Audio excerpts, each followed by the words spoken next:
सभी एक बार प्यार से बोलेंगे और जोर से बोलेंगे।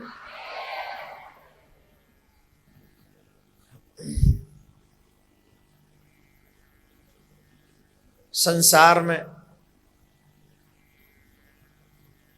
सबसे बड़ा धर्म तुम्हारी वजह से किसी की आंख में आंसू नहीं आना चाहिए। परहित सरिस धर्म नहीं भाई, पड़ पीड़ा सम नहीं अधमाई। अपने लिए सुख की तलाश करने वाले लोग ये बात पूर्णतः नोट कर लें, सुख उन्हीं को मिलता है जो दूसरों को सुख देते हैं। उनको दुख ही मिलता है जो दूसरों को दुख देते हैं।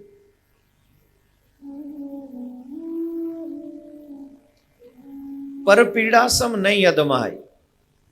एक तरफ तुम अपने जीवन में खुशहाली चाहते हो, प्रसन्नता चाहते हो, शांति चाहते हो, और दूसरी तरफ दूसरों के जीवन में अशांति पैदा करते हो, दूसरों को दुख देते हो। तुम्हें कभी भी शांति तब तक नहीं मिलेगी जब तक तुम दूसरों को शांति न दो। बहुत से लोग कहते हैं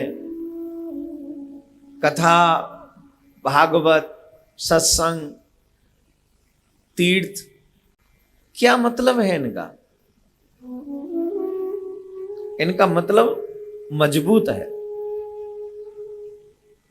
मेरे भाई बहन, जिस बिल्डिंग की नींव मजबूत ना हो ना, वो थोड़ी सी हवा चलने पर ढह जाती है।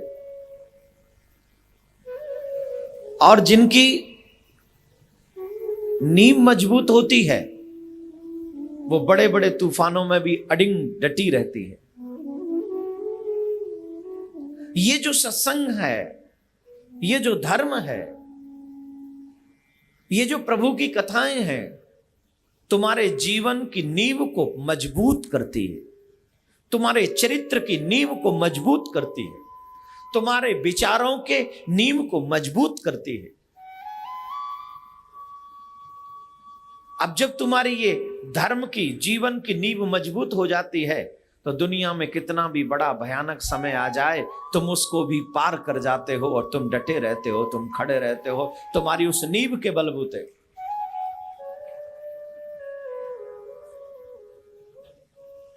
आजकल हम और आप सब बड़े शीघ्र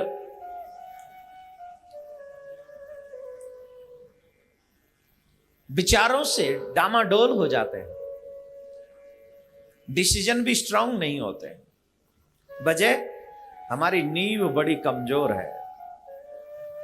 जब जीव की नींव मजबूत होती है जीवन की, तो देखिए उसके डिसीजन बड़े स्ट्रांग होते हैं, उसका चरित्र बड़ा अच्छा होता है। लेकिन हम एक दूसरे को नीचा दिखाने में इतने गिर गए हैं कि दूसरे को नीचे गिराते गिराते हम खुद इतने नीचे गिर गए कि वहां से ऊपर आना हमारे लिए मुश्किल हो गया। किसको नीचे गिरा रहे हो? जिसको तुम नीचे गिराने की प्लानिंग कर रहे हो वो भी तो उसी परमात्मा का बनाया हुआ है जिसने तुम्हें बनाया है। क्या परमात्मा ये जानकर प्रसन्न होगा कि तुम अपने आप को उठाने के लिए उसको गिरा रहे हो? क्या परमात्मा तुम्हें वो उठने का मौका देगा? जस्टिस, न्याय, इस संसार में, दुनिया में सबसे बड़ा जज अगर कोई है तो वो परमात्मा है। जहां कोई मिलावट नहीं होती, जहां कोई मिक्सिंग नहीं होती, जहां किसी का दबाव काम नहीं करता, जहां पर सिर्फ और सिर्फ जस्टिस मिलता है, न्याय मिलता है। अगर आप और हम भी अपने जीवन में न्याय चाहते हैं तो सबसे पहले एक बात, अपने जीवन की नींव को मजबूत करिए। जब जीवन की नींव मजबूत होगी आपकी, तब आपको पता चल जाएगा किसी को दुख देकर सुख नहीं मिलता, अपितु दूसरों को सुख देकर ही सुख मिलता है। मेरी बात पर यकीन मत करिए, प्रैक्टिकल करके देख लीजिए। अगर आपको मेरी बात पर भरोसा भी ना हो तो मत करिए। एक किसी भूखे को खाना खिलाकर देख लो और एक बेवजह किसी में धक्का मार के देख लो। अपनी आत्मा से पूछ लेना कि तुम्हारी आत्मा कब खुश हुई, तुम्हें अपने आप पता चल जाएगा। मेरी मत मानो, स्वयं प्रैक्टिकल कर लो। बहुत जरूरी है अपने जीवन को सद्मार्ग पर लेकर चलो। अपने जीवन की नींव को इतनी मजबूत कर लो कि कोई भी बड़े से बड़ा तूफान, कोई से बड़ा नास्तिक तुम्हें भगवान की सोच से दूर ना कर सके। इतना मजबूत करो अपने आप को। चाहे दुनिया तुम्हारे अगेंस्ट खड़ी हो जाए, पर तुम परमात्मा के चरणों से प्यार करना कभी बंद मत करो, क्योंकि तुम्हें पता होना चाहिए रियलिटी यही है कि वही तेरा अपना है, बाकी के सब सपना है। सच्चाई क्या है? कन्हैया अपना, बाकी सब सपना। बाप बड़ो ना भैया, सब ते बड़ो कन्हैया। राइट है? कोई बड़ा दूसरा मिलेगा? सबसे बड़ो कन्हैया, मेरा ठाकुर सबसे बड़ा है। तो सत्संग, भागवत, भगवान की कथाएं मेरे जीवन को मजबूत करती हैं, मेरी नींव को मजबूत करती हैं, पक्का। और जिनको मिल गया है उन्हें तो फिर बताने की जरूरत नहीं, आप लोगों के माध्यम से औरों को सुनने को मिल जाता है। इसलिए सत्संग जीवन का बहुत बड़ा हिस्सा होना चाहिए। भगवान की कथाएं आपके जीवन का बहुत बड़ा हिस्सा होनी चाहिए।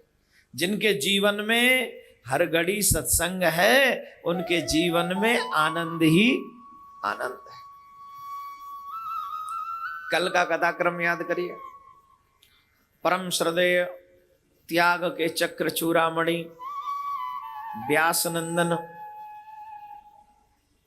स्वयं वैराग्य के स्वरूप, त्याग के स्वरूप श्री सुखदेव जी महाराज गंगा के तट पर विराजमान हो राजा परीक्षित को कथा का रसपान करा रहे हैं। हिरण्यकश्यप को मारकर, समुद्र मंथन कराकर, देवताओं को अमृत पिलाकर, बार बार मेरे प्रभु ने हम सभी भक्तों को यह शो किया कि मैं सिर्फ तुम्हारे लिए कर्म करता हूं। भगवान का कार्य है अपने भक्तों के लिए कुछ भी करना। ऐसे नहीं समझोगे, समझाए देते हैं। माँ बाप जो भी करते हैं किसके लिए करते हैं? जवाब दीजिए। बच्चा कहता है चॉकलेट चाहिए, मम्मी पापा मना कर देते हैं। किसके लिए मना करते हैं? पैसा नहीं है इसलिए, या उसके दांत खराब ना हो जाए इसलिए?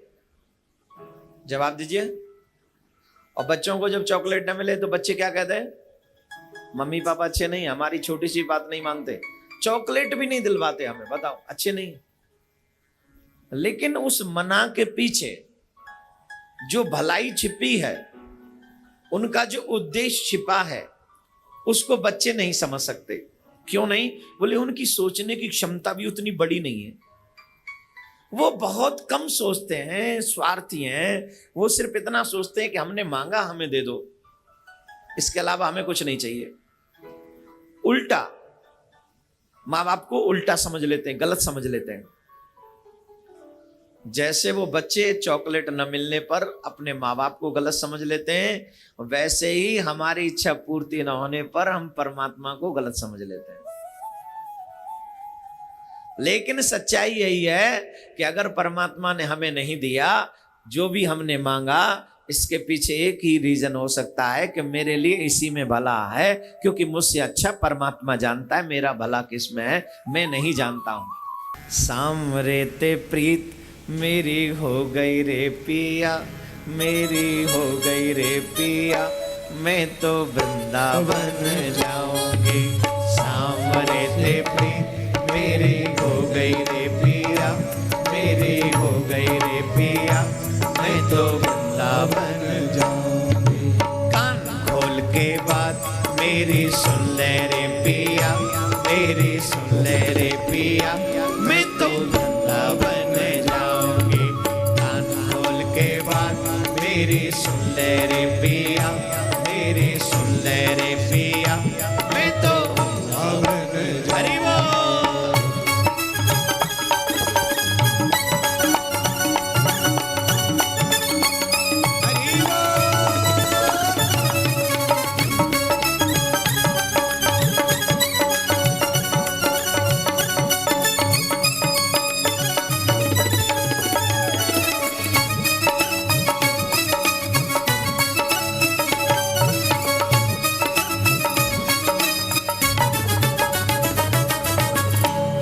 भावे मोए भोजन पानी, ना भावे मोए भोजन पानी, मैं तो हो गई श्याम दीवानी, मैं तो हो गई श्याम दीवानी, मैं तो हो गई श्याम दीवानी, मैं तो हो गई श्याम दीवानी। अब ना घर रह जाए रे पिया, रह जाए रे पिया, मैं तो वृंदावन जाऊंगी। सांवरे थे प्रीत मेरी हो गई रे पिया, मेरी हो गई रे पिया, मैं तो वृंदावन जाऊंगी। कान खोल के बात मेरी सुन ले रे पिया, मेरी सुन ले रसिया, मैं तो जाऊंगी। कान खोल के बात मेरी सुन ले रे पिया, मेरी सुन ले रसिया, मैं तो वृंदावन जाऊंगी।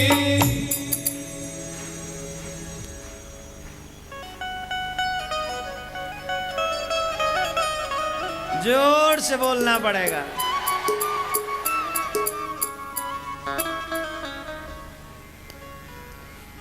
जोर से बोलना पड़ेगा। आनंद लेने के लिए, तुम्हारी भावना व्यक्त करने के लिए इतना ही काफी नहीं। मतलब तो सिर्फ समझने से है ना। मैं तो हो गई श्याम दीवानी, अब ना घर रहो जाए रे पिया, मैं तो वृंदावन जाऊंगी। तो कथा का कितना बड़ा उद्देश्य है, कितना प्रभाव है।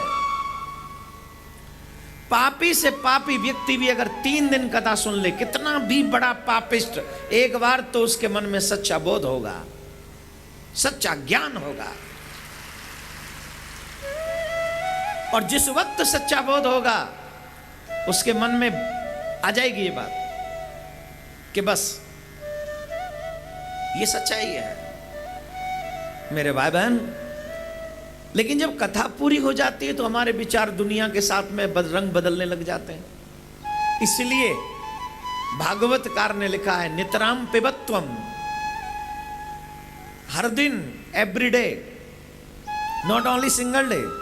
This is not single day practice, this is everyday routine. हर दिन का रूटीन, जैसे खाना जरूरी है, कमाना जरूरी है, सोना जरूरी है, वैसे ही अपने जीवन की नींव को मजबूत करने के लिए सत्संग जरूरी है। सत्संग होगा तो जमे रहोगे।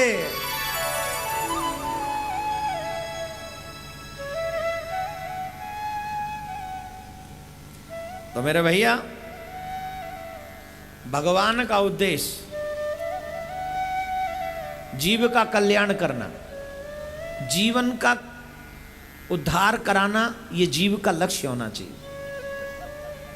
अगर जीव अपने उद्देश्य से भटक जाए, क्योंकि अभी हमें सच्चा बोध नहीं है। अभी मैंने कुछ समय पूर्व, या अभी भी चल रहा है, धर्म परिवर्तन, लोग बड़े जोर शोर से धर्म परिवर्तन कराने में लगे हैं और सबका लक्ष्य है सिर्फ हिंदू धर्म को बदलो, हिंदुओं को धर्म परिवर्तन कराओ। वो धर्म क्या धर्म होगा जो साफ छल के साथ बदला जाए, छल के साथ स्वीकार किया जाए, धोखा देकर जो तुम्हें इतना विवश होना पड़ा कि तुम्हें षड्यंत्र रचने पड़ते हैं कि अपने धर्म में लोगों को लाने के लिए। ये कौन सा धर्म हो सकता है? धर्म तो एक है जिसको सुनकर किसी भी जीव की आत्मा स्वतः ही स्वीकार कर ले, स्वयं चला जाए, चेंज न करे। अरे भाई बताइए, रहीम साहब को किसी ने कहा था कि आप हमारे धर्म को अपना लो? रशिद खान को किसी ने कहा? काले खां को किसी ने कहा? ऐसे न जाने कितने कितने भक्त हुए हैं जो अपनी मर्जी से कृष्ण के दीवाने हुए, और इवन उन्हें कृष्ण मिला।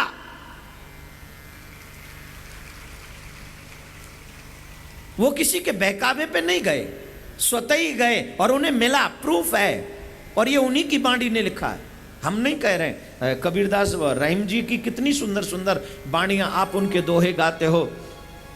क्षमा बड़े को चाहिए, छोटे को उत्पात, कहे रहीम हरि कहा घट्यो, जो भृगुमारी लात। ये रहीम जी ने लिखा है, मैंने थोड़ी लिखा है। इसका मतलब रहीम जी को मालूम था मेरे प्रभु का स्वभाव, उन्होंने वही किया, उन्होंने वो लिखा जो उन्हें अनुभव हुआ, जो उन्हें एक्सपीरियंस हुआ। जो गरीब सो हित धनी, रहीम वो लोग, का सुदामा बापरो कृष्ण में ताई जोग। ये रहीम जी ने लिखा। अब रहीम मुश्किल परी, गोद दो काय, सांचे से तो जग नहीं, झूठे मिले न राय, झूठे मिले न राम। ये भी उन्होंने लिखा। ये उनका अपना अनुभव था, उनको किसी ने नहीं कहा। और साहब रहीम साहब ने तो इतना अच्छा किया कि हम लोगों के लिए भी उदाहरण बन गए। रहीम जन्म से मुस्लिम परिवार में जन्म लिया है उन्होंने। आइए उनकी कथा सुनाता हूं, और ये हमारे लिए भी ज्ञानप्रद हो सकती है, हमारे लिए भी ज्ञानप्रद हो सकती है। बड़ी प्यारी कथा है। एक बार रहीम साहब ने घोड़ा लिया था, घोड़ा, और वो जो घोड़ा था पूरा लाल था, सिर्फ उसका चेहरा वाइट था। ऐसे घोड़े बहुत कम मिलते हैं, और ये बड़े बिरले होते हैं, जिनको मिल जाएं वो अच्छे होते हैं। वो बहुत सुंदर था, दिखने में भी बहुत प्यारा था। तो पहले लोगों को तो आप जानते हो, घोड़े और हाथी इनका शौक होता था। घोड़े अधिकांश लोग रखते थे, वो भी तेज स्पीड पे चलने वाले। जैसे आजकल बुलेट ट्रेन की बातें चल रही हैं, वो घोड़े बुलेट ट्रेन से भी ज़्यादा तेज स्पीड से चलने वाले, हवा से दौड़ बातें करने वाले घोड़े हुआ करते थे पहले। आजकल खाना मिलावट का खाने लग गए, इसलिए घोड़ों का भी दम कमजोर हो गया। वो भी बेचारे ऐसे इंसान जैसे हो गए, जैसे पहले इंसान 100-100 किलो वजन उठा के चलता था, पता नहीं चलता था। आज के इंसान को 5 किलो वजन उठवा के 5 किलोमीटर चलवा लो, वो बेचारा वहीं गिर जाता है। गाड़ी पे ही लेके जाएगा सब कुछ। राधे राधे बोलना पड़ेगा, जोर से बोलना पड़ेगा। तो मेरे भाई बहन, घोड़ा बहुत सुंदर था। अब इनके घोड़े को देखकर शहजादा नवाब साहब के सुपुत्र मोहित हो गए और कहा कि ये घोड़ा हमें चाहिए बापू। और बापू अगर ये घोड़ा मुझे नहीं मिला तो एक बात याद रखना कि इसके बिना मेरा जिंदा रहना मुश्किल है। ये घोड़ा मुझे चाहिए, बड़ा सुंदर घोड़ा है। नवाब साहब उन्होंने बुलाया, उन्होंने कहा कि आपका घोड़ा रहीम साहब हमारे सुपुत्र को बहुत अच्छा लगा है, हम चाहते हैं कि आप अपना घोड़ा हमें दे दीजिए। अब रहीम साहब मना तो कर नहीं सकते, और दे दे दे दे ऐसा वो घोड़ा है नहीं, बड़ा गुणी घोड़ा है। उन्होंने कहा मालिक आप मेरी जिंदगी के मालिक हैं, आप मेरे घोड़े के मालिक हैं, आप घोड़े क्यों, हमारे प्राण ही ले लीजिए, ये सब आप ही का तो है, हमारा है कहाँ, सब आपका है, जो आप कहेंगे वही होगा। नवाब को लगा कि बहुत स्नेह है, ये भी देना नहीं चाहते हैं लेकिन मेरे से मना भी नहीं कर रहे हैं, देना भी नहीं, मन में नहीं है देने की इच्छा है, लेकिन मैं कहूँगा तो देना पड़ेगा उन्हें क्योंकि बहुत प्रेम करते हैं। तो उन्होंने कहा ठीक है, नहीं आप रहने दीजिए, मैं अपने बेटे को, तो उन्होंने अपने बेटे को समझा दिया कि ठीक है कोई लाएंगे देखेंगे, कोई आ जाएगा तो दूसरा लाएंगे, समझा दिया। कुछ समय बाद एक साधारण सा सिपाही जिसके पास में घोड़ा था और उसका घोड़ा मर गया और वो बड़ी जोर जोर से रो रहा है, ऐसा लग रहा है जैसे उसके तो प्राण ही निकल जाएंगे घोड़े के बिना। तो एक व्यक्ति ने कहा कि इस समय हमारे प्रदेश में, हमारे देश में रहीम साहब का घोड़ा बहुत अच्छा है, वो तुम्हें मिल सकता है। अरे बोले वो क्यों मिलेगा बिना धन के, मेरे पास तो धन भी नहीं है। अरे बोले मिल सकता है, तुम सिर्फ ये कह देना कि कन्हैया का संदेश है कि ये घोड़ा हमें दे दो। ठीक है, वो व्यक्ति रहीम साहब के पास गए और कहा कि कन्हैया का संदेश है, आप अपना घोड़ा हमें दे दीजिए। बड़े मुस्कुराते हुए प्रसन्न चित्त से रहीम साहब ने अपना घोड़ा उस सिपाही को दे दिया। और जब नवाब को इस बात का पता चला कि हमें घोड़ा नहीं मिला और एक साधारण से सिपाही को वो घोड़ा दे दिया गया, ये तो हमारा अपमान है। उन्होंने रहीम साहब को बुलाया और कहा आपको नहीं लगता कि आपने हमारा अपमान किया है? हमने कहाँ आपका अपमान कर दिया सरकार, हमारा इतना अधिकार थोड़ी कि हम आपका अपमान कर सके। देखिए मैं पहले कई बार कह चुका हूं, बेवजह किसी को आई कांटेक्ट नहीं करना चाहिए। जब आप बेवजह किसी को देखते हो, जरूरी नहीं कि जुबान से कुछ कहा जाए तभी होता है। कई बार ऐसा भी होता है कि आप जुबान से नहीं कहते हैं लेकिन आपकी आंखें सब कुछ बयां कर देती हैं। सही कह रहा हूं गलत कह रहा हूं? हैं? गलत तो कह ही नहीं रहा, सही कह रहा हूं। फिर भी आप भगवान को अपनी लिस्ट पकड़ा के आ जाते हो, ये दे दो ये दे दो। अरे क्या जरूरत है, आंखों ही आंखों में कह दो ना, ये लो प्रभु जी, समझ गए होंगे क्यों आया हूं मैं। हमारे शास्त्र कहते हैं बेवजह किसी से आंखें मिलानी नहीं चाहिए, बिल्कुल भी नहीं। नजरें झुकी हों विनम्रता के साथ, शर्म के साथ नहीं, विनम्रता के साथ। झुके तो नमन हो जाए, नमन करो। किसी बेवजह व्यक्ति से आंखें मिलानी नहीं चाहिए। जब बेवजह आप किसी से आंखें मिलाते हो तो कहीं ना कहीं एक नई कहानी की शुरुआत होती है। बेवजह नहीं मिलाओ, आंखें मिलाएं तो सिर्फ अपने देवता से ही, और देवता अपनी देवी से, बस। बाकी का चश्मा पहन के रख, भक्ति का चश्मा, राधे राधे बोलना पड़ेगा, जोर से बोलना पड़ेगा। ठाकुर जी से आंखें मिला के देखो ना, तुम्हारी कसम बेड़ा पार हो जाए। हम लोग बिहार जी के मंदिर में भी जाते हैं ना, बिहार जी के मंदिर में भी जाते हैं तो सिर्फ टाइम पास करके आ जाते हैं, बिहार जी को देख के आ जाते हैं, दर्शन करके नहीं आते। एक बार बिहार जी से नज़रें मिला के उनकी नज़रों से नज़रें जरा पूछ लिया जाए, महाराज कैसे हैं? जैसे ही नज़रों से नज़रें मिलाओगे तुम्हारे घट में बांके बिहारी विराजमान हो जाएंगे, और जब तुम्हारे घट में बिहारी जी विराजमान हो जाएं, बाकी शेष क्या बचेगा? कोई भी शेष नहीं बचेगा।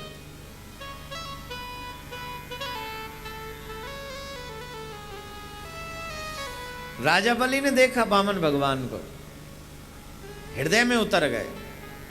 इतनी सुंदर छवि आज तक नहीं देखी, इतना सुंदर, इतना सौंदर्य आज तक दर्शन करने का मौका नहीं मिला। आज इतना सौंदर्य देखा। हाथ जोड़कर खड़े हो गए, प्रभु मैं आपकी क्या सेवा करूं? बोले सेवा सिर्फ इतनी है, हम तुम्हारे यहाँ पर आए हैं 3 पग भूमि मांगने के लिए, क्या हमें तुम्हारे यहाँ से 3 पग भूमि मिलेगी? बोले महाराज 3 पग भूमि तो कम है, ज़्यादा मांग लीजिए। बोले नहीं 3 पग। अच्छा एक और बात है, जो हमें प्यारा लगता है ना हम उसे ज़्यादा देना चाहते हैं, हाँ या ना? और जो हमें प्यारा नहीं लगता उसे देना ही नहीं चाहते। उदाहरण दूं कि नहीं? दे देता हूं। प्रत्येक माँ बाप अपने बेटे को अपना सब कुछ दे देना चाहते हैं, और पड़ोसी के बेटे को चाहे भूखा मर रहा हो, सोचोगे कि चलो मैंने अपने बेटे को 5 करोड़ रुपए दे दिए हैं तो कम से कम पड़ोसी के बच्चे को 5 लाख दे दूं, ले बेटा रोटी खा लियो। जवाब चाहिए? हैं? नहीं देते हो ना? क्यों? तेरा बेटा तो इंटेलिजेंट है, 5 करोड़ दे भी दिए हैं, ऊपर से वो और भी कमा लेगा, लेकिन इस पड़ोसी के बच्चे को जो भूख से तड़प रहा है, इसे 5 लाख रुपए अगर तूने दे दिए तो तेरे बच्चे के लिए वही 500 करोड़ हो जाएंगे। इस बात की नॉलेज नहीं है तुझे? इस बात का बोध नहीं है तुम्हें? इस बात का ज्ञान नहीं है तुम्हें? आपने देखा होगा कई लोग बहुत बड़े धनवान होते हैं और अचानक से दरिद्री हो जाते। वजह जानते हो क्या है? आया तो ब्लॉक कर दिया, रखा नहीं संभाल के, थोड़ा सा पास आउट नहीं किया। एक एक शब्द ध्यान से सुनना मेरे भाई बहन। तुम अपने ही घर के बाल्टी में अपने ही घर का पानी बंद करके रखो 10 दिन 15 दिन, उस पानी की दशा क्या होगी? जवाब दीजिए। कर सकोगे यूज? नहीं कर पाओगे ना। जैसे उसे यूज नहीं कर पाओगे वैसे ही दशा तुम्हारे धन की होती है। अगर तुम उसे ब्लॉक कर दो तो उसमें से भी गंदगी प्रारंभ हो जाती है, इसमें से स्मेल आती है, उसमें से तुम्हारे बुरे कर्मों की स्मेल आने लग जाती है। इसलिए अगर भगवान ने तुम्हें दौलत दी हो तो उसको पास आउट करते रहो, कुछ ना कुछ जरूर करते रहो। मैं इसलिए नहीं कह रहा हूं कि नहीं, ये सत्य है, इसलिए कह रहा हूं।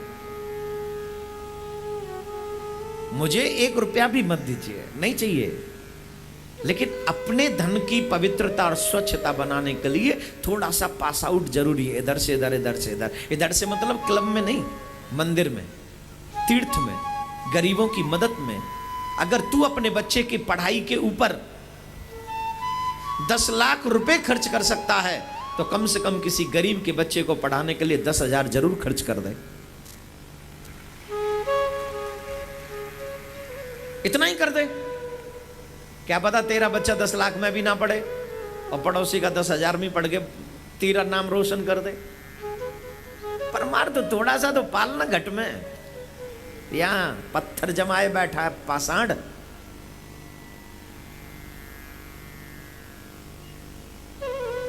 तो समझ लीजिए मैं सच बोल रहा हूं।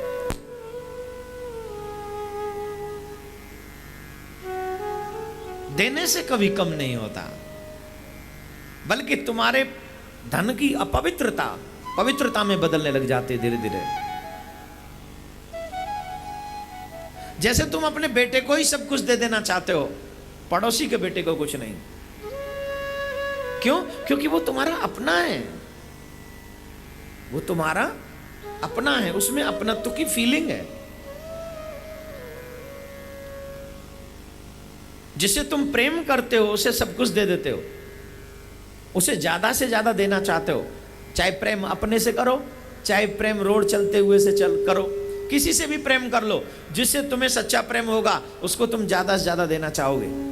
राजा बलि ने जब वामन भगवान को देखा तो उनसे प्रेम हो गया, और इतना प्रेम हो गया कि उन्होंने मांगी 3 पग भूमि। वो कह रहे महाराज ज्यादा लो ना, I have a lot of, बहुत है मेरे पास, कुछ ज्यादा ले लीजिए। बोले नहीं नहीं ज्यादा नहीं चाहिए, हम ब्राह्मण संतोषी ब्राह्मण, जितना चाहिए उतना बोल दिया, इतना दे दो। महाराज ज्यादा लो ना, 3 पग भूमि में तो उतना भी प्लेस नहीं है, जगह नहीं है जितने में आप आराम से बैठ सको। अरे बोले नहीं, बस बोल दिया ना 3 पग भूमि चाहिए बस। शुक्राचार्य जी आ गए, अरे का बात चल रही है, का दे रहे हो 3? बोले महाराज ये ब्राह्मण देवता आए हैं, 3 पग भूमि मांग रहे हैं। बोले 1 पग भूमि मत दिए, ब्राह्मण देवता है। 1 पग भूमि भी। अरे क्यों महाराज, अतिथि देवो बाबा। बोले ये अतिथि की असलियत तो जान ले। अरे तो बोले महाराज अतिथि तो अतिथि है, इसकी असलियत क्या जाने? अरे बोले नहीं, पहले असलियत जान लो। बोले क्या है ऐसी? बोले ये त्रिलोकीनाथ है, ये जगतपति है जो तुम्हारे यहां पर भिक्षुक बनकर खड़ा है, और ये भिक्षा मांगने नहीं आए। तो बोले तेरा सर्वस्व हरण करने के लिए आए। तो भी महाराज क्या हुआ है, अच्छी बात है, दुनिया का मालिक आज मेरे द्वार पर मांगने के लिए खड़ा है। एक बात बताएं, अगर हेल्प करने का मौका मिले ना तो बड़े आदमी की हेल्प करो। कम से कम जिंदगी भर गाते तो रहोगे कि इस बंदे की हेल्प हमने करी थी। और दुनिया में सबसे बड़ा अगर कोई है ना तो मेरा ठाकुर जी है, उससे बड़ा कोई नहीं। आजकल ये बातें नहीं होती, पहले ये बातें हुआ करती थी, बड़े गजब की।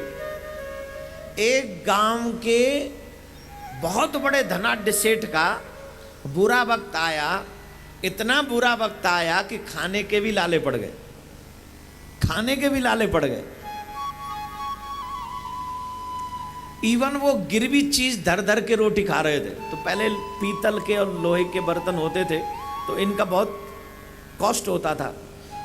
तो किसी के घर में उसने लोहे अपना एक लोटा पानी पीने का गिरवी रखा, तब एक वक्त की रोटी ली। टाइम विल चेंज हो गया टाइम। और टाइम जब चेंज हुआ तो वो धनाढ्य आदमी बोला कि भाई मेरा वो लोटा वापस कर दो। बोलो कितना पैसा चाहिए? बोले अब तेरा लोटा वापस नहीं करना, तू अपना पैसा अपने पास रख। कितना चाहिए? इतना ले ले। बोले नहीं, जब भी तुम्हें धन का अभिमान आए तब एक बात याद रखना कि तेरा पानी पीने वाला पात्र मेरे यहां पर गिरवी रखा हुआ है। तू उस बुरे वक्त से गुजर कर गया। आई समझ में? नहीं आई तो जब मदद करने का मौका ही मिले तो बड़े की हेल्प कर डाल। कम से कम उसे बताएं तो सही। अरे हम तो ठाकुर जी को कहेंगे तो सही, भैया 36 साल के होने जा रहे हैं और 36 में से कह दूनी 36 होते। अरे भाई कह दूनी 36 होते, 18 दूनी ना। हाँ 36 साल के होने जा रहे हैं और इन 36 सालों में से 18.5 साल नहीं 17.5 साल हमें हो गई तुम्हारी कथा गाते गाते। 12 सितंबर को जब हम 36 कंप्लीट करेंगे, 36 उसमें से 17.5 I am complete my Shrimad Bhagavat कथा कहते कहते हैं। तो हम तो कहेंगे ना सरकार हम अपने लिए जिए ही कितने 17.5 साल, उसके बाद तो तेरे लिए बेलदारी कर रहे हैं। तो ऐसा तो नहीं है कि सरकार हमें देखेगा भी नहीं। अरे कम से कम कुछ नहीं, वो नजरे इनायत एक बार हो जाए, कन्हैया तेरी कसम हमारा भी बेड़ा पार हो जाए। एक बार जरा देख ले सरकार, और कुछ नहीं। 17.5 नहीं 1750 साल भी अगर तेरी सेवा करने का मौका मिले, उसकी भी कीमत सिर्फ तेरा दीदार ही मिल जाए, यही काफी है, और कुछ नहीं चाहिए, और कुछ नहीं।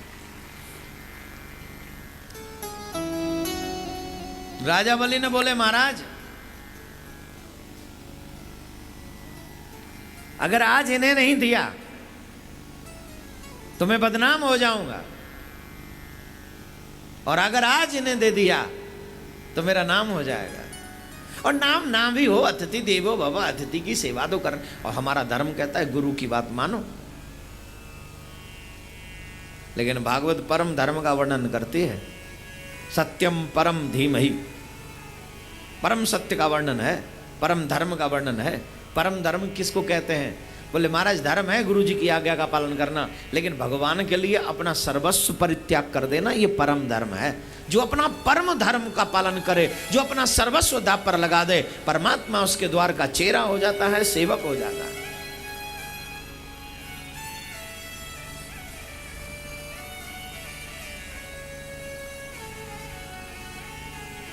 राजा बलि ने कहा मैं दूंगा, अवश्य दूंगा, चाहे कुछ भी हो।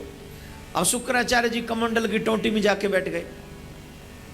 भगवान ने एक निकाल लिया और कमंडल की टोंटी में डाल दिया, और उस कमंडल की टोंटी में डालने से शुक्राचार्य जी का एक नेत्र गोविंदाय नमो नमः समाप्त हो गया।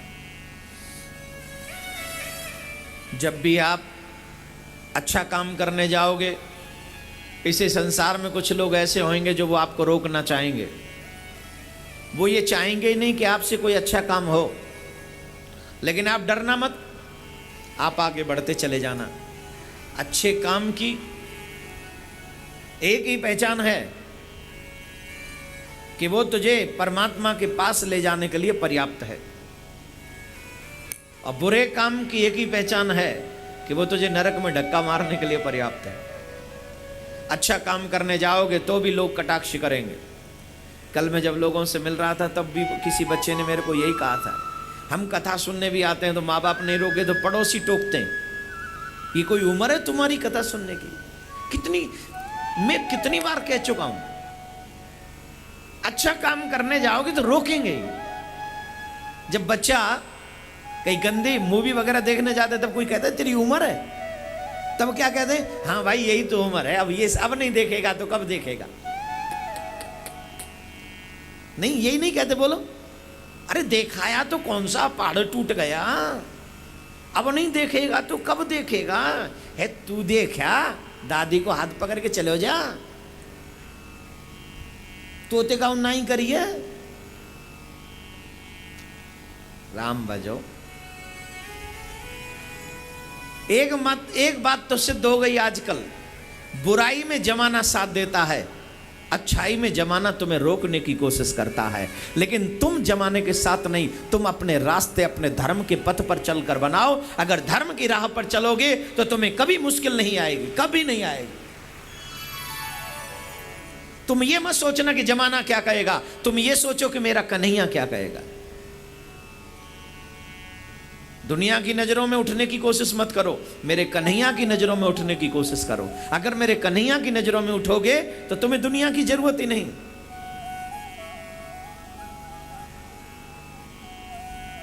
आइए एक भजन की पंक्ति जरा।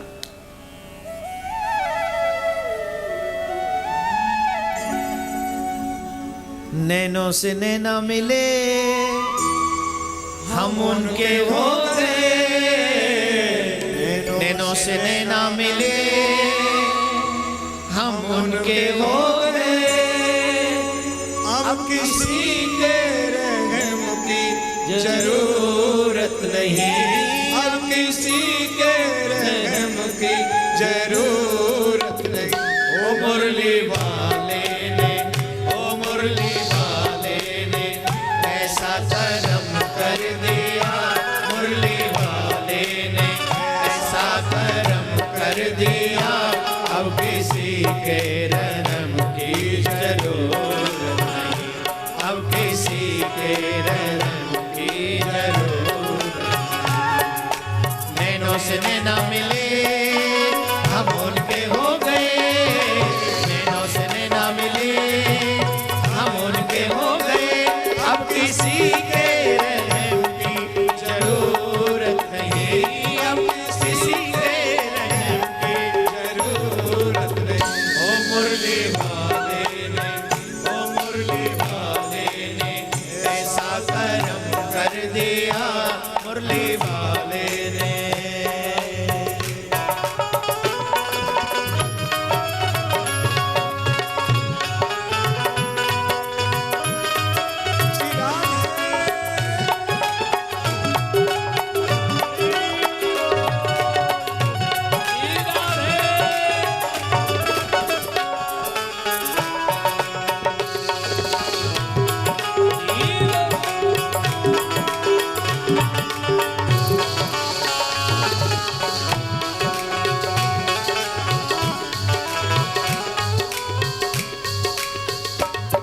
चरणों में आ गए मोहन, तेरे चरणों में आ गए मोहन, नजरों से दिल में समा गए मोहन, नजरों से दिल में समा गए मोहन।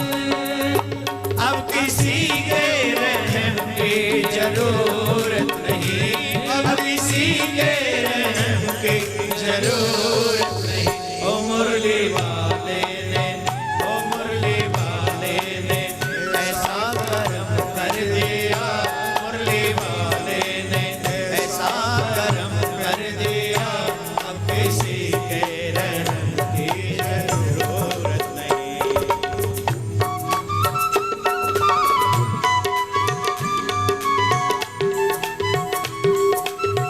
प्यारे मेरे हो,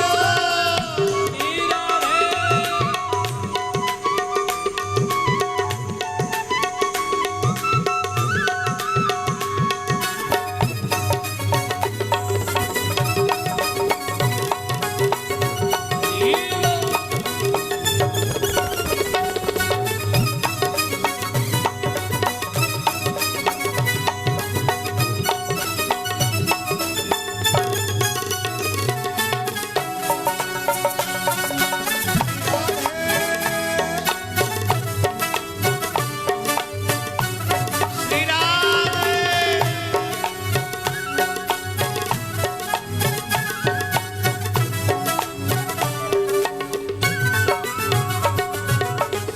मुखड़ा ये तेरा